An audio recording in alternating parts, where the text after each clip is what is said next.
Okay, so I'm here with my friend Eamon, and today we're gonna try to make a stargazing area. It's obviously not gonna take one day, but what it's gonna be is about a 4 meter diameter area where in the center up to 3 people could lay down, and then around it, it's gonna be a aromatic garden so that you could look at the stars while also being like around nice smells.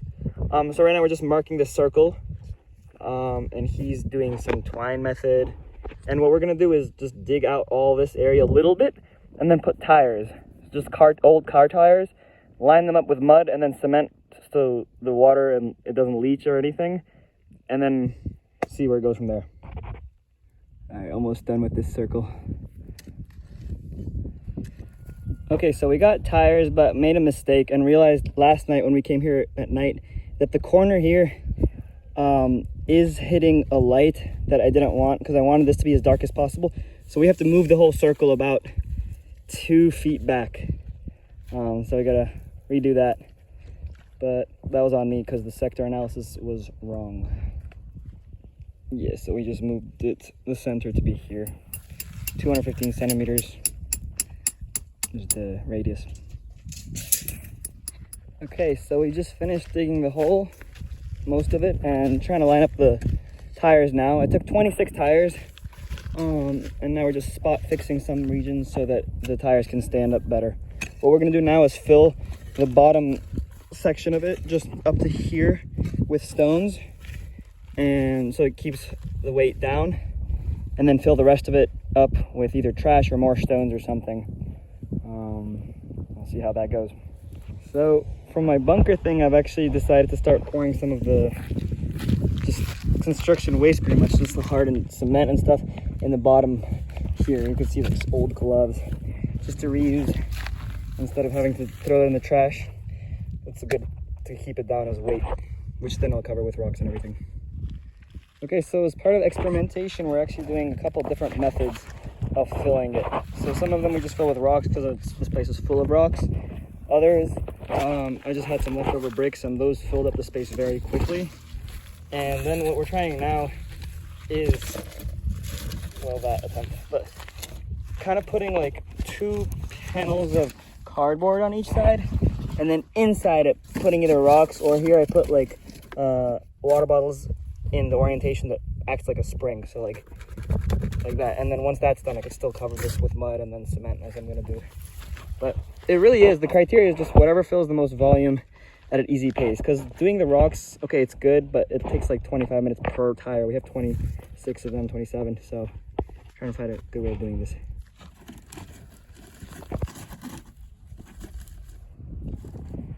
Okay, so for the first coat of mud, about this consistency is good. The recipe for this is literally just water and mud. I realized I did some tests with like different amounts of sand and all sorts of stuff, but for me, I got kind of lucky and my mud is good. It has a good amount of clay and sand, so this is good. Now I'm just gonna apply this on some of the ready tires. Okay, so this is one I kind of started yesterday, but I'll show you the process first. You could see that we put rocks in between the tires so that they kind of stay in place. But literally all it is for this first coat is kind of like putting it everywhere. This is just so that the next coat you put, and I honestly I might have made this a little bit too wet, but this is so that the next coat we put is going to stick on it better. So, and a very light coating, because the next coat is going to be the thicker coat. This is kind of just holds everything in place a bit. Yeah, you want this kind of everywhere.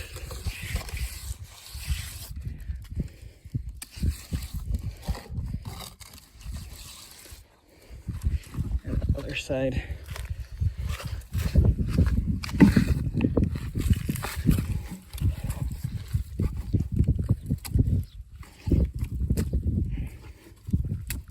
I'm just gonna complete this tire.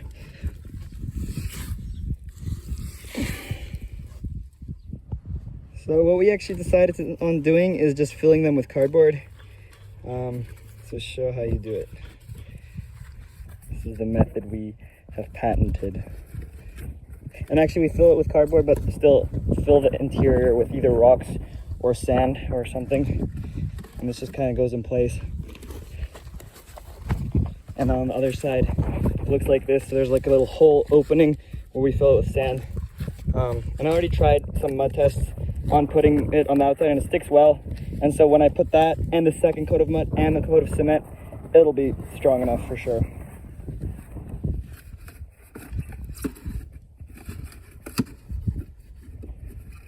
Just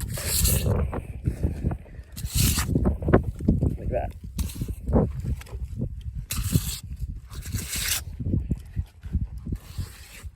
It's the same thing. Okay, trying out a new method because there was a little too much weight in one of them, so we're gonna try to make them light. Because I realized really the strength does not come with what's inside here. Like once it's covered with mud and a little bit of cement, there is no force. Whatever you put in here does not affect the strength upwards. So technically this should be okay. This is just to hold the cardboard in place, and yeah.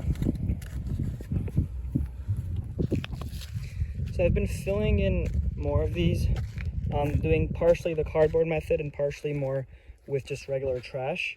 I did realize the cardboard, okay, even though it's easy to fill it in, it gets really soggy, and it's kind of tough to apply the second or first coat, because the first coat a little bit easier, but the second coat, aka the one with the straw, when I try to put it, it damps up the cardboard pretty quickly, and it tends to just like fall off. So you could see kind of there's an empty spot here because it kept falling off. So once it dries, then I'm going to put it again. But I'm not really sure if I'm going to keep doing this method for all of them, just because it's easier at first but more work later. Yeah. Also, apparently it's unexpectedly going to rain for the next 3 days, which is very rare. So I do have to cover at least the ones that I made. I'd like to cover all of them because of leaching into the ground, because I want to plant stuff around here. But I'm going to cover all these with black plastic mulch that I have laying around.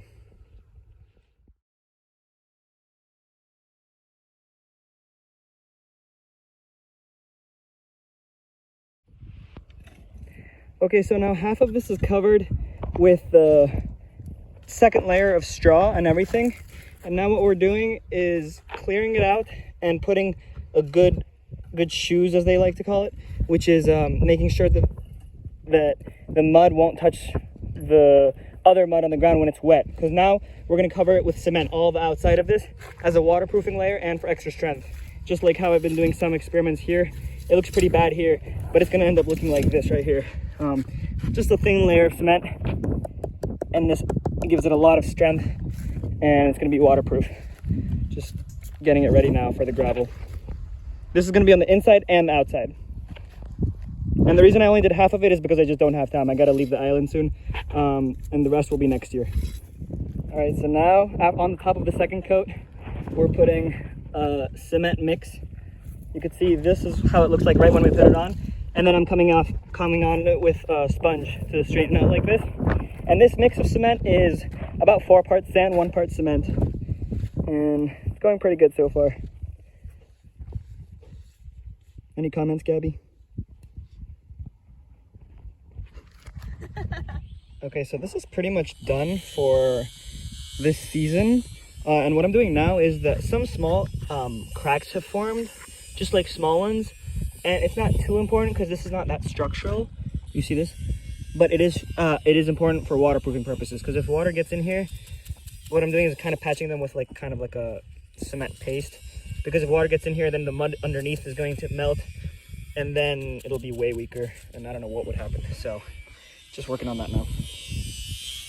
So this is the phase it's at now. I'll follow up on this next year when I'm going to paint it. Idea is to paint it like a mural on the outside, it's kind of galaxy themed, and on the inside something about like plants or gardens. And hopefully the aromatic garden will also be complete inside.